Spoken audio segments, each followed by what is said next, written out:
Hello everyone and welcome back. Let's answer another question. Good day po. Sir, pwede po bang maging multiple choice test? Siguro ang research questionnaire po namin. Like po parang exam. Thank you, sir.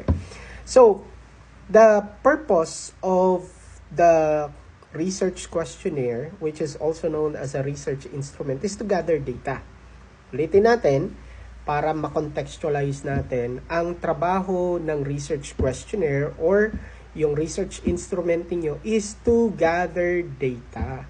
So, kung ang pagbibigay ng examination ay isang paraan para makagather kayo, makakuha kayo ng data, depende sa research na ginagawa ninyo, by all means, the answer is yes. Pwede kayong gumamit ng examination as your data gathering tool. Ulitin natin, depende yan sa type ng research na ginagawa ninyo. Kung kayo ay nag-implement ng experimental research and gusto nyong malaman kung sino ang mas natuto, yung tinatawag nating learning gain, si Group 1 o si Group 2, si Group A or si Group B, magpapa-exam kayo. At sa pamamagitan ng exam, malalaman ninyo ngayon kung sino ang mas natuto.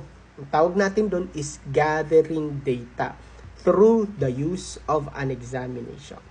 Maraming salamat. Kung may tanong kayo, lagay niyo sa comment section dito. Gagawa natin ng video reply katulad nito.